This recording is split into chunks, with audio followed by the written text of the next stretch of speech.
Hi hello friends, welcome to Faris home food. இன்றைக்கி வந்து நோய் எதிர்ப்பு சக்தி அதிகரிக்கக்கூடிய முருங்கைக்கீரை எப்படி செய்யலாம்னு சொல்லித்தரேன். முருங்கைக்கீரை சாம்பாராகவோ முருங்கைக்கீரை பொரியலாகவோ சாப்பிட்ருப்பீங்க. இப்போ பூண்டு போட்டு முருங்கைக்கீரை பண்ண போகிறோம். இது நல்லாயிருக்கும். இந்த மாதிரி செஞ்சு பாருங்கள். இது நோய் எதிர்ப்பு சக்தி அதிகமாக இருக்கும். இரும்பு சக்தி எல்லாம் நிறைந்த இந்த முருங்கைக்கீரை எப்படி செய்யலாம்னு சொல்லித்தரேன். வாங்க வீடியோக்குள்ளே போய் பார்க்கலாம். வீடியோக்குள்ளே போய் பார்க்கறதுக்கு முன்னாடி நம்மளுடைய சேனலில் சப்ஸ்கிரைப் பண்ணாதவங்க சப்ஸ்கிரைப் பண்ணிக்கோங்க. தேங்க்யூ. முருங்கைக்கீரை குழம்பு பண்ணுறதுக்கு முதல்ல ஒரு பொடி பண்ணிக்கலாம். பேன் வச்சுக்கோங்க. 2 டீஸ்பூன் துவரம்பருப்பு போட்டுக்கோங்க. 1 டீஸ்பூன் புழுங்கலரிசி போட்டுக்கோங்க. புழுங்கலரிசி இல்லைன்னா பச்சரிசி கூட போட்டுக்கலாம். 3 காஞ்ச மிளகாய் போட்டுக்கோங்க. போட்டுட்டு நல்லா வறுத்துக்கோங்க. ரொம்ப தீயை விட்டுறாதீங்க. சவக்க வறுத்தா போதும்.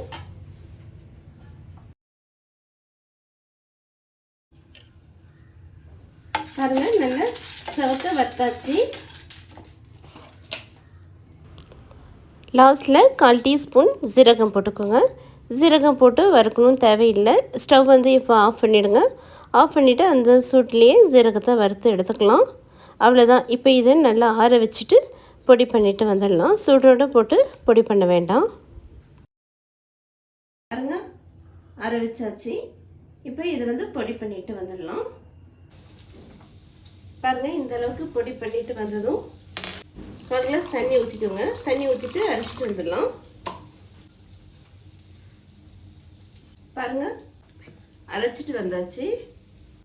நான் இன்றைக்கி மண்சட்டியில் தான் பண்ண போகிறேன். எண்ணெய் ஊற்றிக்கோங்க. எண்ணெய் சூடாகட்டும். 1/4 டீஸ்பூன் கடுகு போட்டுக்கோங்க. 1/4 டீஸ்பூன் உளுத்தம்பருப்பு. கடுகு உளுத்தம்பருப்பு பொரியட்டும்.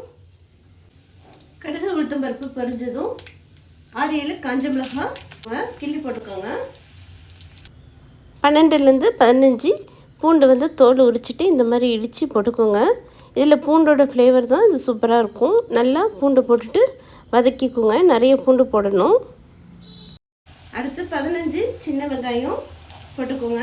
சின்ன வெங்காயம் போடும்போது நல்ல டேஸ்ட்டாக இருக்கும். சின்ன வெங்காயம் இல்லைன்னா பெரிய வெங்காயம் போட்டுக்கோங்க.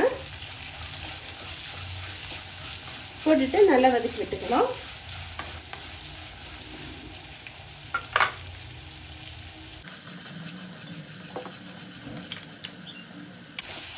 பாருங்க, வெங்காயமும் பூண்டும் வதங்கினதும் நம்ம அரைச்சி வச்சிருக்கிற அரிசி பருப்பு காஞ்ச மிளகாய் போட்டுக்கலாம். போட்டுட்டு நல்லா வதக்கி விட்டுக்கோங்க.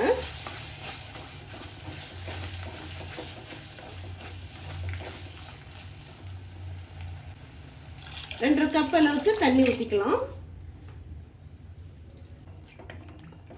ஒரு 5 மினிட்ஸ் அப்படியே விடுங்க, கொதிக்கட்டும்.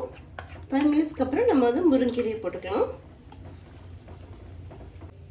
தேவையான அளவுக்கு உப்பு போட்டுக்கலாம். நல்லா கிளறி கொடுத்துட்டு 5 மினிட்ஸ் அப்படியே அடுப்பை வந்து சிம்மில் வச்சுருங்க. நல்லா கொதிக்கட்டும். பாருங்கள், 5 மினிட்ஸ் ஆயிடுச்சு. குழம்பு நல்லா கொதிச்சிட்ருக்கு.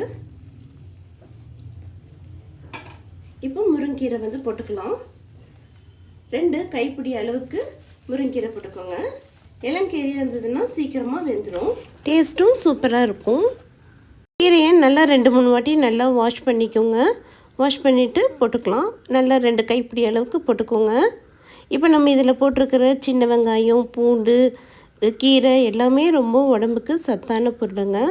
இந்த முருங்கைக்கீரையில் நிறைய பருப்பு போடலை. 2 டீஸ்பூன் மட்டும் துவரம்பருப்பு வறுத்து போடுவோம். பழுத்த தக்காளியாக 1 தக்காளி போட்டுக்கோங்க.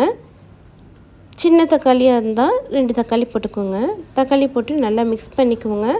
நீங்கள் வேணும்னா வெங்காயத்தோடையே இந்த தக்காளியும் போட்டு நல்லா வதக்கிக்கலாம்.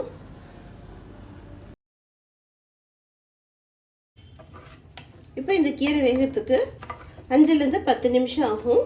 அப்படியே அடுப்பை வந்து சிம்மில் வச்சுட்டு வேக வச்சிடலாம். மூடி போட்டு விடாதீங்க. மூடி போட்டு விட்டிங்கன்னா கீரையோட நிறம் வந்து மாறிடும், கருத்தா மாதிரி ஆகிடும். அதனால் மூடி போட்டு விடாதீங்க. ஒரு 5-10 மினிட்ஸ் அப்படியே அடுப்பு வந்து சிம்மில் வச்சுருங்க. கீரை நல்லா வெந்துடும். 10 மினிட்ஸ் ஆயிடுச்சு. பாருங்கள், கீரை நல்லா சூப்பராக வெந்திருக்கு. நீங்கள் குழந்தைங்களுக்கெல்லாம் கொடுக்குறதா இருந்தால் குழந்தைங்க முருங்கைக்கீரை இந்த மாதிரி முழுசாக சாப்பிட மாட்டாங்கன்னா நீங்கள் மத்து வச்சு கூட நல்லா மசி விட்டுக்கலாம். அப்படியே இல்லைன்னா ஆற வச்சு மிக்ஸி ஜாரில் கூட குறைண்டு அரைச்சிக்கலாம். உங்கள் விருப்பம்தான். இதே மாதிரி இப்படியே இருந்தாலும் ஓகே அப்படின்னாலும் உங்கள் விருப்பம்தான். சுட சுட சாதத்துக்கு போட்டு சாப்பிடும்போது ரொம்ப நல்லா டேஸ்ட்டாக இருக்கும். குழந்தைங்களுக்கு நெய் போட்டு கொடுக்கலாம். இல்லை நல்ல இரும்பு சத்து இருக்குங்க. இது ஸ்கின்னுக்கு ஹேருக்கெல்லாம் ரொம்பவும் நல்லது. முருங்கைக்கீரை வாரத்தில் ஒரு நாள் இந்த மாதிரி முருங்கைக்கீரை எடுத்துக்கோங்க, ரொம்பவும் நல்லது. பாருங்கள், சூப்பரான டேஸ்டியான முருங்கைக்கீரை குழம்பு ரெடி ஆகிடுச்சு. இதே போல் நீங்களும் செஞ்சு பாருங்கள். இந்த வீடியோ பிடிச்சிருந்ததுன்னா லைக் பண்ணுங்கள், ஷேர் பண்ணுங்கள், சப்ஸ்கிரைப் பண்ணுங்கள். தேங்க்யூ ஃபார் வாட்சிங். பாய்.